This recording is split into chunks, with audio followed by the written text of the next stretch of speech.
This is the Republic of Nauru. With a landmass of just 8 square miles and a little under 11,000 inhabitants, it is the third smallest nation in the world, behind only Monaco and Vatican City. But what it lacks in size, it more than makes up for in economic lessons, because this small little island in the South Pacific was home to the most extreme downturn ever.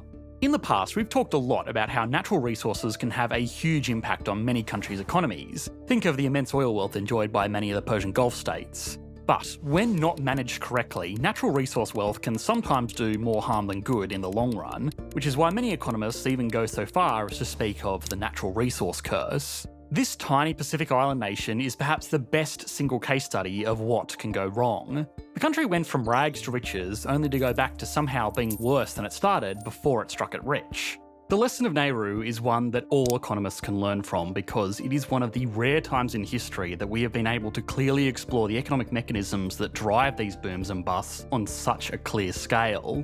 So, how did Nauru become the richest country in the world? What mistakes do they make that led to them squandering this wealth? And finally, how did this tiny country actually end up worse off in the long run? Nauru was first discovered by Europeans in 1789 when a British ship passed by a piece of land covered with a green central plateau, overgrown with swaying palms and framed with white sand beaches. The island's natural beauty led the British to call it Pleasant Island. A few decades later, the first outsiders settled on Nauru, which is just 1/3 the size of Manhattan. Initially, the island's resources were thought to just be coconuts and pigs, until a British geologist discovered high-grade phosphate ore. In simple words, the country didn't get oil-rich. Instead, the scientists found dried-up bird poop and algae, which was somehow more valuable because it could be used mostly in fertilizers, but also in cosmetics and animal fodder. Around the turn of the 20th century, when it was discovered, 80% of the Pleasant Island was rich in this mineral, a treasure of accumulated seabird excrement mixed with marine microorganisms, undiscovered up until that time. It might sound disgusting, but it was the key to feeding a growing global population, so it was extremely valuable. Mining rights were quickly sold to Germany, who was the coloniser of Nauru at the time. In the following years, around 80 million metric tonnes of this valuable substance got exported from the tiny island, as shipping ports, processing facilities and supporting industries sprung up on a spit of land barely bigger than Central Park. Germany became busy fighting the First World War, during which time Australia seized the opportunity and snatched Nauru for itself. The island had by this point just become an offshore mining site. Phosphate was mostly sold at a subsidised rate, which we here in Australia call mates rates, to farmers in Australia, New Zealand and Great Britain. Unfortunately, by this time, decades of mining had already destroyed much of Nauru's natural landscape. The top side of the island was back then described in National Geographic as a ghastly tract of land, quite a nosedive from Pleasant Island. From here on, it gets even worse. During World War II, Japan invaded the island and spread terror on Nauru, including forced labour camps and mass drownings. At the end of World War II, only 600 Naurusians survived. Once the war was over and Japan surrendered, the island was once again handed back to the Australians, and their exploitation of the island's stinky treasures continued. In the years between 1945 and 1968, phosphate mining activities reached new record highs. When the Naurusians finally achieved their independence, nobody was forcing them to mine phosphate anymore, but by this point their entire economy already revolved around exporting this natural resource. Independent Nauru had lost 1/3 of its islands to the mines, and the inhabitants lived around a by now even ghastlier tract of land, a barren moonland. All economies are limited by the factors of production: land, labour and capital. It's just in the case of Nauru, these limitations were extreme. This island has a tiny population that wasn't skilled in doing anything other than digging smelly rocks out of the ground. The size of their nation and its isolated position in the world meant that many industries just weren't feasible, and while phosphorus mining had made the island a lot of money, most of it at this point had been claimed by the nations that held the island as their colony.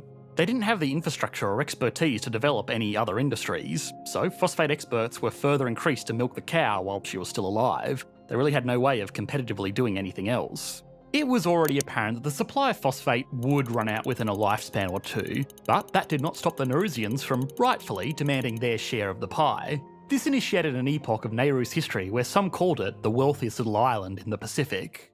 A little more than a decade after their independence, Nauru became internationally hailed as the single richest country in the world on a per capita basis.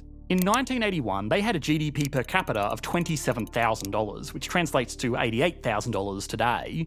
For comparison, the US GDP per capita was $14,000 at the time. This means the average Nauruan was twice as rich as the average American. Of course, GDP per capita is far from a perfect measure of how well the average citizen is doing, and if you want to learn more about GDP, check out this video on our second channel, Economics Explained Essentials. But GDP per capita is still the easiest measure to compare economies against each other, and it gives us at least a crude approximation of living standards. With their abundant phosphate wealth and political independence, Nauru was finally doing quite well for itself. Sports stars are told to retire at their peak of success, and many people in Nauru followed this advice. After all, they could easily rely on free education and healthcare by the government and royalties from the phosphate earnings by landowners. Many inhabitants were able to be unemployed by choice. At the same time, all sorts of crazy stories happened in Nauru. Sports cars were the accessory to possess, despite the country's small size. You can drive around the entire perimeter of the island at a leisurely pace in 1 hour, hardly the ideal place for drag racing. One police chief decided to bring a Lamborghini to the island, only to realise he did not fit behind the wheel. The reason he was unable to drive his new toy was part of a looming health crisis on the island. By 1980, an epidemiologist declared Nauru to have an obesity epidemic. The underlying factors were increased wealth and poor food choices. Junk food consumption skyrocketed, and still in 2002 the country was ranked the worst of 170 nations by the World Health Organization in terms of average body mass index, and Naurusians' life expectancy is only slightly above 60. The healthy indigenous foods such as coconuts and fish got replaced by imported foods, another consequence of mining. The poor health of the workforce can have severe economic consequences as well. Not fitting behind the wheel of your new Lamborghini suddenly becomes a very small issue considering the overall implications of this obesity crisis. Let's dive a little bit deeper into the health situation of Nauru back then and now. Most meals consist of instant noodles, white rice, anything out of a can, and soda. Tobacco and binge drinking are also common. Amy McLennan, an anthropologist at the University of Oxford, commented on her stay with the words, "I was lucky to find one vegetable a week." Interestingly enough, Naurusians are quite educated and aware of the risks associated with bad nutrition and obesity. There's no lack of school programs advocating proper nutrition, rather the problem was a lack of access to high quality food. The decades of phosphate mining destroyed the natural environment to such a great extent that the agricultural industry became almost non-existent. And spoiler alert, but the economic downturn after the phosphate ran out meant that most Naurusians could only afford cheap processed foods. During the colonial days, the Naurusian people only received a small fraction of the wealth generated by the phosphate mining. Given this background, it was rather economic necessity which prompted them to continue mining after independence rather than greed. Having to import all goods, including food and water, is not a sustainable way of living. Since all the attention went to phosphate mining, nobody bothered to waste time on manufacturing or agriculture. For agriculture, the land was too exploited anyway after all the topsoil got removed for mining activities. This is just a classic case of Dutch disease, but taken to an extreme degree given the otherwise limited resources of the Nauruan economy.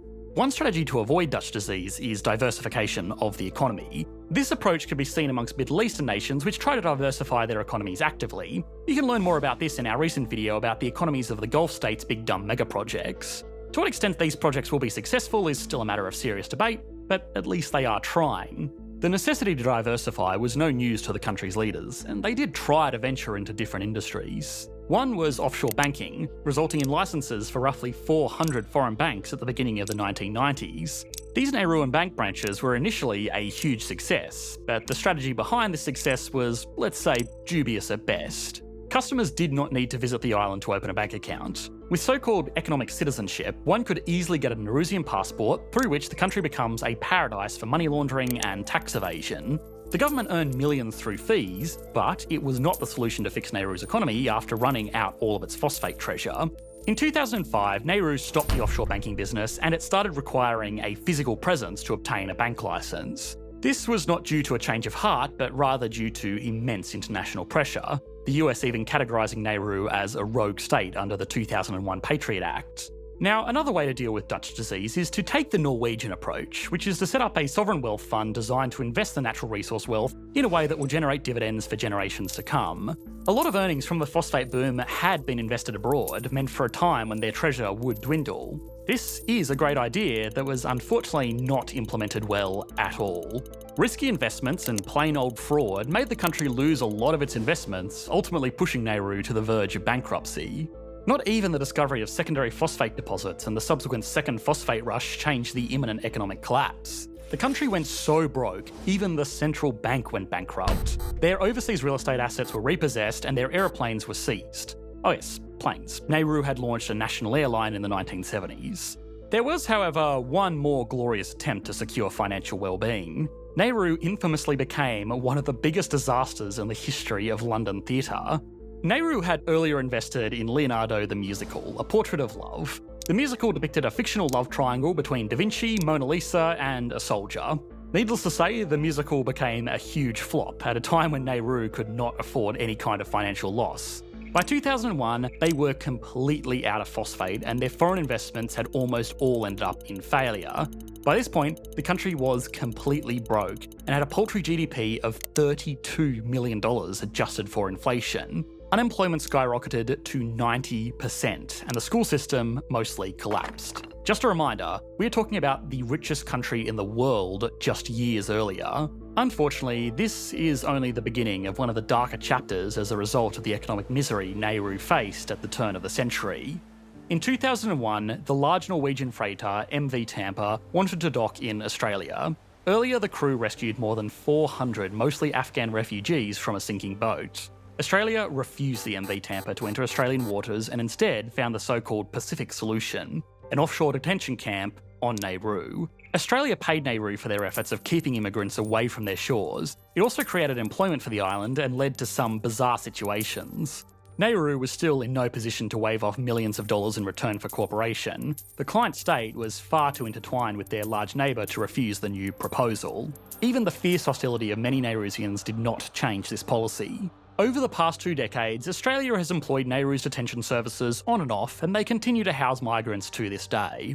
This, along with foreign aid, mostly from Australia, has kept the island economy afloat. Barely. James Anjamia, an old minister of the Nauru Congregational Church, was born in 1911 and practically saw it all, even the musical. Anjamia lamented to a New York Times reporter saying, "I wish we'd never discovered that phosphate. I wish Nauru could look like it was before, when I was a boy. It was so beautiful. There were trees, it was green everywhere, and we could eat fresh coconuts and breadfruit. Now I see what's happened here, and I want to cry." Now it's time to put Nauru on the Economics Explained national leaderboard. Starting as always with size, Nauru has a GDP of $133 million, making it the third smallest economy in the world, ahead of Montserrat and Tuvalu, 2 other micronations. Based on its small size, we can't give Nauru anything better than a 1 out of 10. The small GDP is spread out across a small population of a little over 10,000 citizens. As of 2021, they had a GDP per capita of $12,000, putting it almost exactly in line with the global average, so Nauru gets a 5 out of 10. Stability and confidence has been negatively impacted by the country's poor track record of handling its phosphate wealth, their brief venture with unregulated banking, and their controversial policies of providing outsourced detention centres. Given this history, we can only give Nauru a 3 out of 10. Growth is perhaps the most interesting metric. Growth was obviously very strong in the 1970s and 80s as their phosphate exports allowed them to become the richest country in the world. But after running out of phosphate in the 1990s, their GDP fell by more than 90%. However, the economy has exhibited strong growth since then, growing at an average annualised rate of 7% per year. The growth has been almost entirely driven by the detention centres and foreign aid. Nevertheless, 7% per year is incredibly impressive no matter the circumstances. So Nauru gets a score of 9 out of 10. And finally, industry. Today, Nauru's main industry is outsourced refugee detention centres. While this remains a lucrative source of revenue for the country, it does not build the technological capabilities needed to create more advanced industries down the line, should this singular revenue stream ever dry up. Because of this, Nauru gets a 2 out of 10. Altogether, this gives Nauru an average score of 4 out of 10, which puts it down here on the Economics Explained national leaderboard. Thanks for watching, mate. Bye.